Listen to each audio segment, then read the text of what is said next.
ఉద్యమకారులందరూ కూడా వయసులో మీద పడి ఆరోగ్య సమస్యలతో చాలా మంది బాధపడుతున్నారు.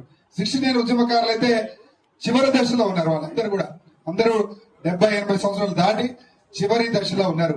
ఈరోజు ప్రభుత్వానికి చెప్పేది ఏంటంటే ఇవాళ ఉద్యమకారుల్ని భారతదేశ స్వతంత్ర సమరయోధులుగా ఏ విధంగా గౌరవించుకుంటున్నామో తెలంగాణ స్వతంత్ర సమరయోధులుగా, తెలంగాణ రాష్ట్ర సాధకులుగా తెలంగాణ ఉద్యమకారులని గుర్తించాల్సిన బాధ్యత ప్రభుత్వం మీద ఉంది. అందుకే ఒక కమిటీని వేసి ఉద్యమకారులకి గుర్తింపు కార్డులు ఇవ్వమని ప్రభుత్వానికి విజ్ఞప్తి చేస్తున్నాం. కాబట్టి ఈ సందర్భంగా మీడియా ద్వారా ఈ లేఖని రేవంత్ రెడ్డి గారికి రిలీజ్ చేసినాం. ఈరోజు మా యొక్క రాష్ట్ర కమిటీ, ఉమ్మడి రంగారెడ్డి జిల్లా కమిటీ, అదేవిధంగా గ్రేటర్ హైదరాబాద్ కమిటీ, మా యొక్క మహిళా నాయకురాలు అందరు కూడా ఈ యొక్క కార్యక్రమానికి హాజరై ఈ రేవంత్ రెడ్డి గారికి ఈ లేఖని మీ మీడియా ద్వారా ఇవాళ జర్నలిస్టులు కూడా అనేక మంది ఉద్యమకారులు ఉన్నారు. జర్నలిస్టులకు సంబంధించి కూడా ఒక బోర్డును ఏర్పాటు చేయమని తెలంగాణ ఉద్యమకారుల ఫోరం గత 6 సంవత్సరాలుగా అడుగుతున్నది.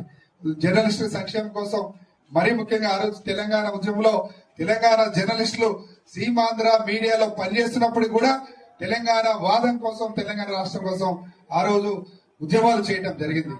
కాబట్టి కొన్ని మీడియా సంస్థల్లో అయితే ఆ జర్నలిస్టు తొలగించడం కూడా జరిగింది. అయినా వెనుగు తిరగకుండా తెలంగాణ రాష్ట్రం కోసం జర్నలిస్టులు కూడా ముఖ్య భూమిక పోషించడం జరిగింది. ఈరోజు తెలంగాణ ఉద్యమకారుల ఫోరం తెలంగాణ ఉద్యమంలో ఎవరైతే పనిచేశారో వాళ్ళందరి సంక్షేమం కోసం, ఆత్మగౌరవం కోసం పనిచేస్తుందని తెలియజేసుకుంటూ తప్పకుండా రేవంత్ రెడ్డి గారు హామీపై స్పష్టమైన ప్రకటన చేయాలని, జూన్ 2 లోపు చేయాలని కూడా ఈ సందర్భంగా మీడియా ద్వారా రేవంత్ రెడ్డి గారికి లేఖను రిలీజ్ చేస్తున్నాం. Thank you. ఇప్పుడు ఈరోజు తెలంగాణ ఉద్యమకారుల ఫోరం స్టేట్ కమిటీ మరియు ఉద్యమకారుల ముఖ్య కారణం రాష్ట్ర ముఖ్యమంత్రి రేవంత్ రెడ్డి గారికి లేఖ ఈ ప్రెస్ మీట్ పెట్టడం జరిగింది.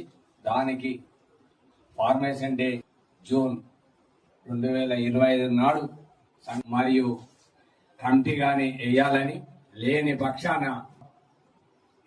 పక్షాన మళ్ళా ఒక కమిటీ మీటింగ్ పెట్టుకొని ఫర్దర్ ఏం చేయాలి అనే ఆలోచనలు ఉన్నాం.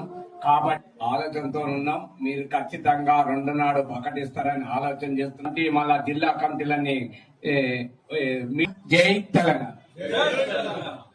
రాష్ట్ర వర్కింగ్ ప్రెసిడెంట్ కొండస్వామి.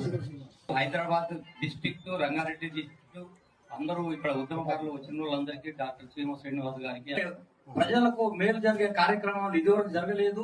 ఇది ఫస్ట్ టైం గా రైతు బంధు అని ఎన్నో